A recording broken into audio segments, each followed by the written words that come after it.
The diversification of your interests allows you to explore other possibilities of maximizing your potential, ones that you may have not even turned the rock over to explore.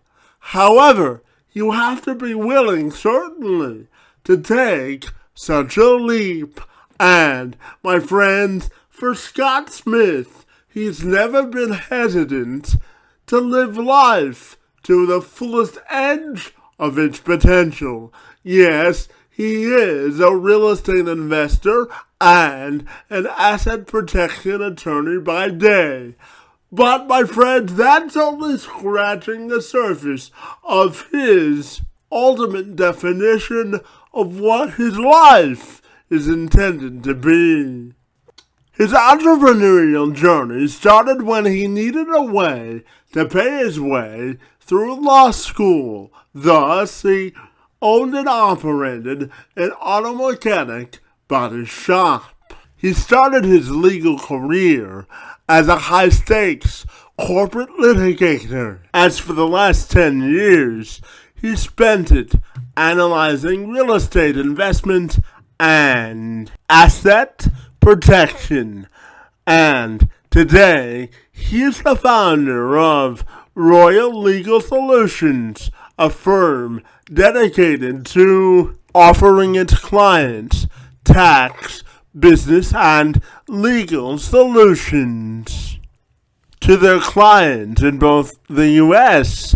and Canada. Smith also continues to focus on asset protection and help his clients avoid debilitating lawsuits, which helps them put their businesses and peace of mind ahead of the game. Smith is also intently interested in helping people with their personal and professional development, and he also has a unique perspective on how to maximize the most out of life. Are you intrigued to get to the climax of this conversation? I know I was. So without further delay, I'm Kevin McShann.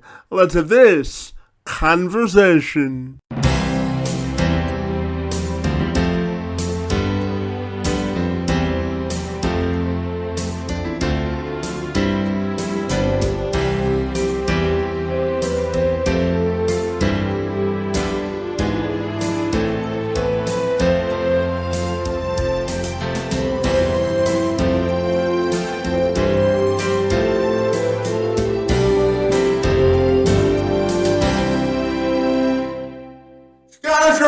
Take a moment to welcome you to the program, and I'm super excited to learn all about your life and business and in law, buddy. Great to be with you this afternoon, and thank you so very much for being here. Excellent, of course. Let's go. Absolutely. Now, Scott, I know you paved your way through law school by starting your entrepreneurial career by owning and operating an auto mechanic shop. So I'm wondering if you can tell me about your start in business and how it translates into where you are today, my friend. Yeah, so my very first business actually was me doing professional tutoring, like before I went to law school. And that's when I was actually doing cage fighting at the time, and then working in the evenings as a tutor. I just loved martial arts. I loved competition. I was a lifetime athlete. And during law school, I bought another auto repair and transmission business, and also a commercial building for the back taxes. Was able to flip that to be able to graduate from law school tax-free. And that's really got to really first learn like the mechanics of business, right? Like, how do you look at P&Ls? How do you keep organization in place? What's like the basics of like, how do you make sure people show up to work, right? And how do you make sure that they're not stealing from you? And like all those like good things. And that really teed me up to, have the business foundations to be able to get into real estate investing seriously, because real estate investing is just like a business. Wealth building business is just another business of any other type. And that's where I got my own financial freedom, was from buying single family homes while I was working as an attorney suing insurance companies. And that naturally transitioned to what I'm doing now, which is running Royal Legal Solutions, which is a one-stop shop to be able to help people that have acquired some appreciable amount of wealth be able to hide that wealth by holding things anonymously, their estate planning, their asset protection, tax strategy, investment advisory, and essentially be able to get people true freedom to say like, hey, well, I'm ready to either scale into the freedom I need to, and I need help with that, or hey, I already have the wealth and I just want somebody else to make sure that everything else is being handled for me, and I'd love to be the CEO of my own wealth building company and have Royal Legal Solutions build it out for me and manage it for me. Well, just talking to you for the first 5 minutes, but I'm curious how you view the term diversification, because it seems like you have your hand in a lot of different pots there, my friend, and you're not one to stay idle. So tell me, how do you view the term diversification? Well, me, I have a very diverse interest. I'm naturally like a very curious person, and I think curiosity is one of the ways we stay alive. It's what makes life fun, is to stay curious about like what new things are out there.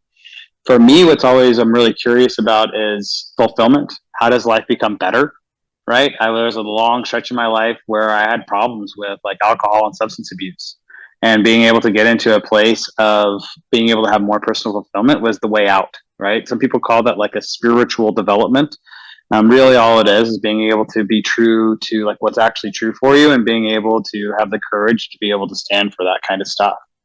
Then, on the financial side for me, the diversification really just comes into the fact of like there's just best practices. There's not anything that's like magic out there. So when my portfolio is about half of it is inside like 20 to 25 different stocks of like debt funds, oil and gas companies, like et cetera, right? The other half of my wealth is held inside of syndication investments, which are real estate, oil and gas machinery, self-storage, apartment complexes, commercial real estate, a bunch of stuff that other people's livelihood depends on making sure that it works right, and that I can know that I have a high level of security, that no matter really what happens in the economy, I don't care, right? Because my life is going to be okay. It's going to be about the same no matter what. And that's what real diversification is. Real diversification is that you're durable, that like no matter what else happens out there, that you're going to be fine. And life diversification happens in fulfillment by saying I have enough varied interests and access to things that I'm developed in my life, that if George doesn't follow through with his dinner plans on Thursday night, I'm not like, oh my God, the world is going to end, because I can play my guitar, I can read a book, I can go work out, I can go do a jiu-jitsu class. Like my life becomes so rich and full that at any moment that I want to, there's something I can grab a hold of and be like, yeah, my life is beautiful. It's amazing. I'm doing something I love and I enjoy. Yeah, absolutely. Scott, I'm also curious to ask you about how you think your background in law gives you a competitive advantage in business. Well, law is cool because it teaches you some of the mechanics, right? It teaches you the mechanics of contracts, and that kind of stuff is like important. But law school is actually pretty worthless, in my opinion, outside of the fact that it really teaches you how to think through logical analysis, right? And teaches you how to think like in frameworks, like systems of information. The law is really just a huge system of information that gets put together upon and has like foundational principles, and then gets put together with increasing complexity. So if anybody is like, I don't know what to do with my life, like learning how to think better is a great investment. And that's what I think going to law school and going to a place where you end up with like as little debt as possible, going to law school is really helpful. It also gives you a trade that you can fall back on to be able to make money. But the real value is learning how to think better. And you get that during your first year of law school. So maybe you don't even need years 2 and 3 unless you really want to go ahead and get the degree. But year 1 is insanely valuable. Well, it's all, Scott, I always say that the day that you stop learning is the day that you die, because there's always something that you can be learning no matter how many degrees you have, right? So. Of course, yeah, of course. Always be learning. Perpetual student, always in the practice. Yeah, absolutely. And, after graduating law school, as you mentioned, you started your law career as a corporate litigator, and you sort of branched down to other areas of interest, as you said. So if you could go back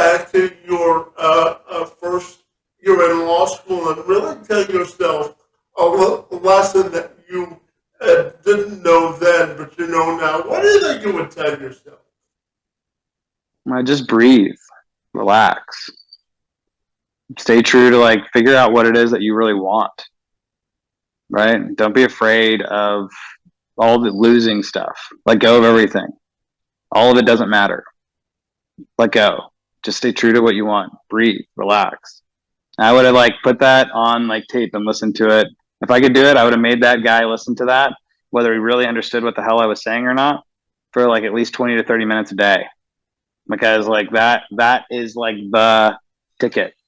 If you want to upgrade life, if you can integrate that and really understand what those words really mean and how, like, if you just do it, your life will change in dramatically huge and better ways than you could ever would have imagined. Yeah, absolutely. And Scott, just before we start with our conversation today, buddy, you told me you were in Thailand doing some other work down there and really connecting with your inner center. So I'm curious if you could share with me why you're down in Thailand and the mission of why you're down there, buddy. Yeah, I got really curious about this question about saying like, well, what else is there after this, right?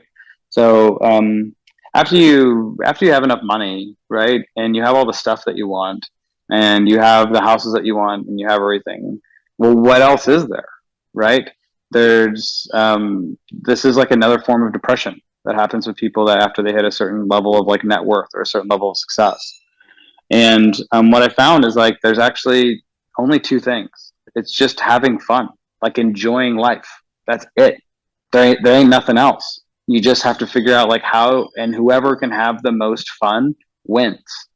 And the other thing for me is that part of having the most fun is actually creating stuff that I care about. So I'm actually in the process now of launching a company called Royal Life, where it's me and a select group of entrepreneurs and mentors and other specialists that are getting together to be able to launch businesses for each other and with each other. Businesses that we care about because we want these businesses to exist, because we want access to them, because we think that they'll make our lives better. And in exchange, that entrepreneur that works with us, we help make them fabulously wealthy to be able to hit their financial goals that they have in an environment where they're almost guaranteed to succeed. Well, you know, I always say that life is about paying it forward, isn't it? Professionally and personally, and it sounds like they're doing that. Yeah, and doing it in a way that serves me, right? So I get to pay it forward, impact lives dramatically, while at the same time having like the self-fulfilling desires of being able to create things that are going to make my life perpetually more beautiful, perpetually more amazing. Yeah, absolutely. And Scott, tell me, what do you think the term professional flexibility means to you? Yeah, I mean, I think professional flexibility is really just about following the course of life, right? Life is really hard if you're fighting all the time and you're having to fight against it. It's like the river, right? Trying to like swim against the river is really difficult, right?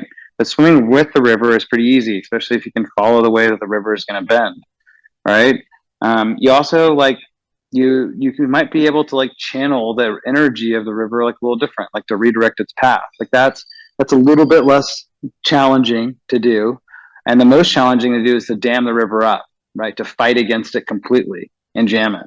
And the people that fight against the river are ones that are usually get worn out because it's really difficult to fight against the river. And the people that dam it up are the ones that are usually the ones that you see that are suffering and need antidepressants, and they need alcohol, they need all of these other things because they've really pushed so hard against what life is offering to them. So when I think of flexibility, I think of professional flexibility, it's just about staying open, following the energy, following the excitement, what makes your life come alive. None of this stuff matters except for the fact that you enjoy it. So just do it of whatever you enjoy and learn some basic skills and some basic disciplines about how to manage your finances and how to do investment and those things. It take you about 3 to 6 weeks to learn those lessons that you need to, and then just go freaking enjoy life. It's not so serious. And then you can do a podcast from Costa Rica right now. Yeah, go do whatever you want to do, man. You know, like life is abundant. Things are easy. The only reason it feels hard is because you're fighting. Yeah, absolutely. And to that point, I'm also curious to ask you about maximizing adventure and what do you think that means to you as well? Yeah, so the way I view life is actually it's very simplistic. You only really have is you have energy and time. That's it, right?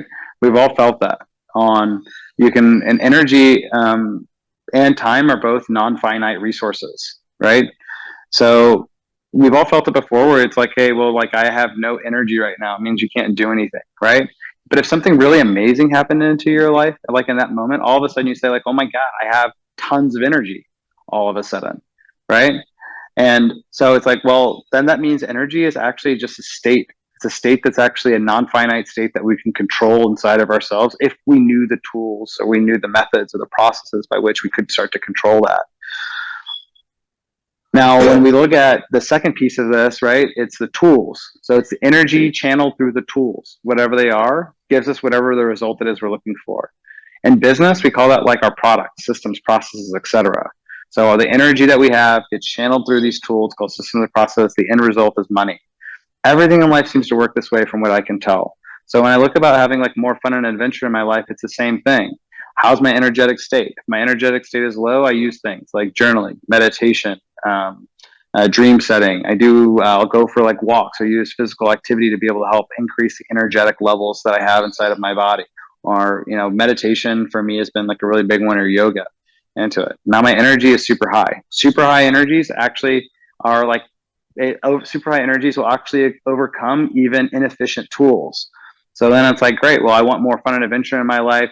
I got all this energy now because I did all that work. What are the tools that I have? All right, great. Well, I'm going to start reaching out to all these people that I have in my life that might be doing adventures, texting them and talking to them about like, what do they have coming up?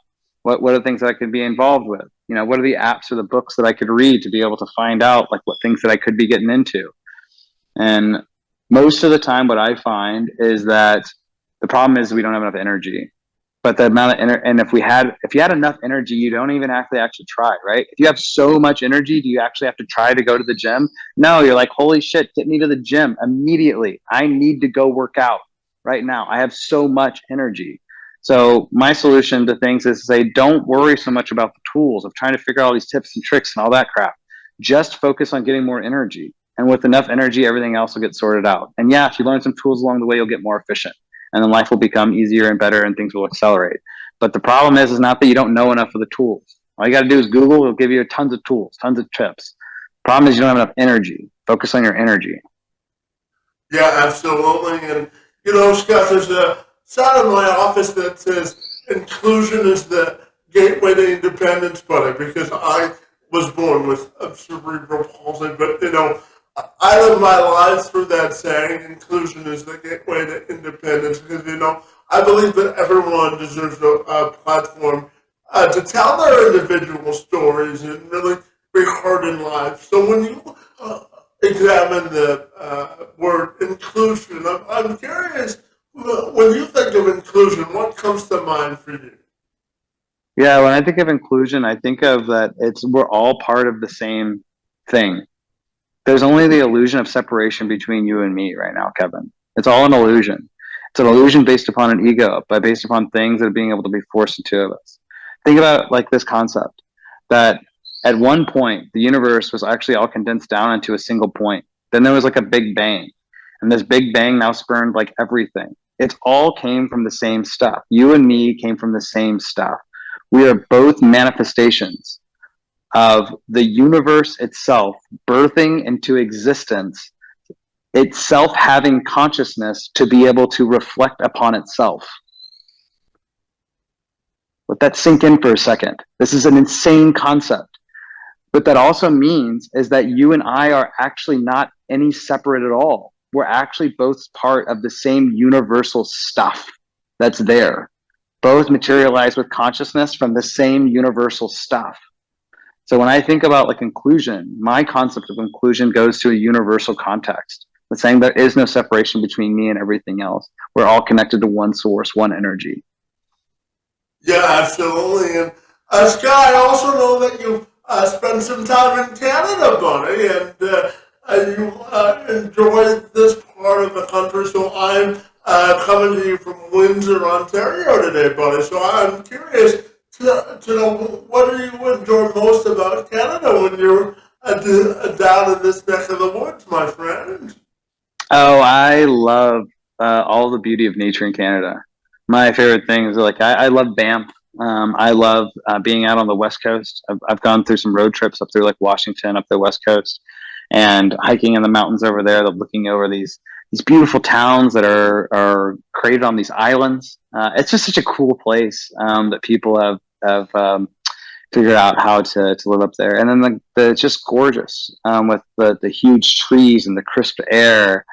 And I really love nature. Nature is for me is one of the pieces that helps me regenerate. It's so healing to be in nature, and I mean that like in the gentlest way possible, right? Just like it's healing to go from a place that's high static, high type A pieces, and just relax.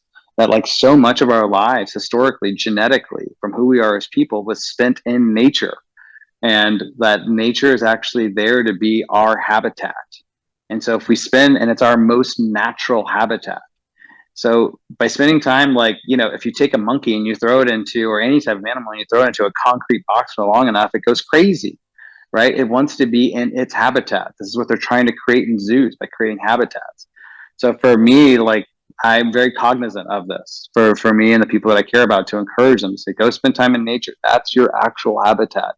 That's the place that's going to heal you. That's the place that's going to help you feel like the most you that you are. Yeah, it helps you find your inner center when you slow down, doesn't it? Absolutely. We all need to slow down. Yeah, I have to remind myself of that sometimes. Life will be there when it's ready to happen, right? That's right. It'll always be there. Life actually will never stop, nor will the Uh, opportunities, nor will anything else. It'll all just keep going.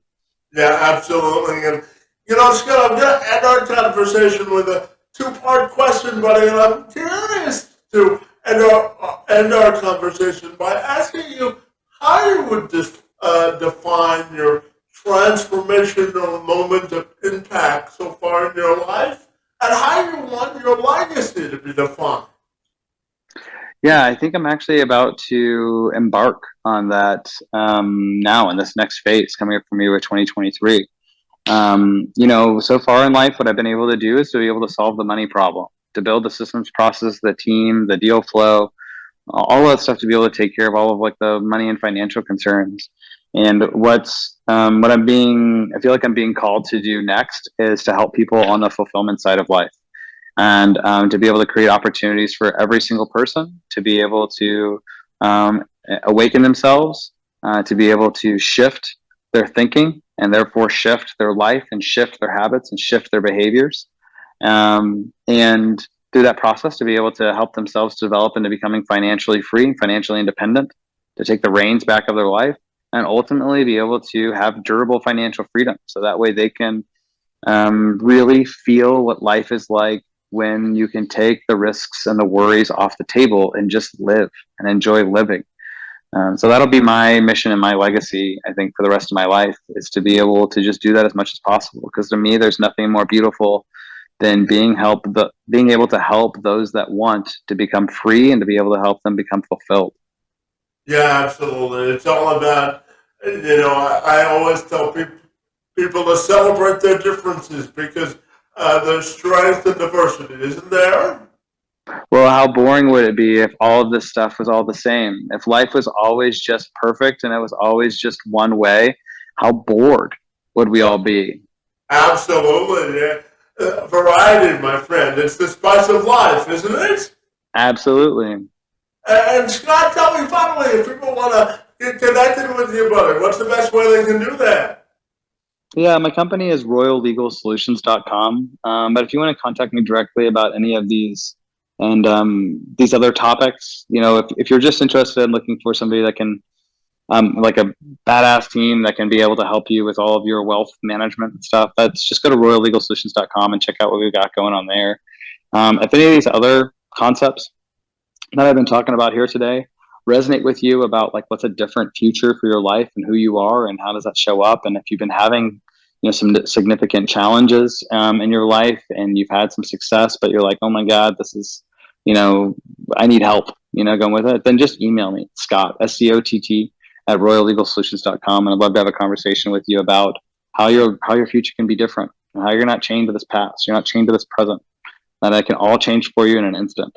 And all you have to do is just shoot me an email. Let's have a conversation about it. And I'll share with you the wisdom of my experience, whatever that's worth for you.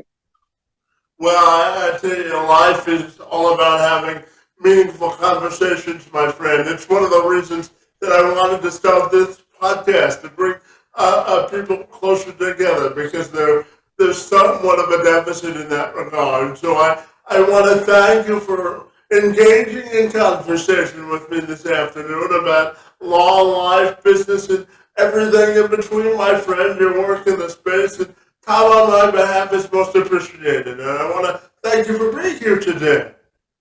No, thank you, Kevin. It's my honor to sit with you and to share this space with you. Thank you, brother.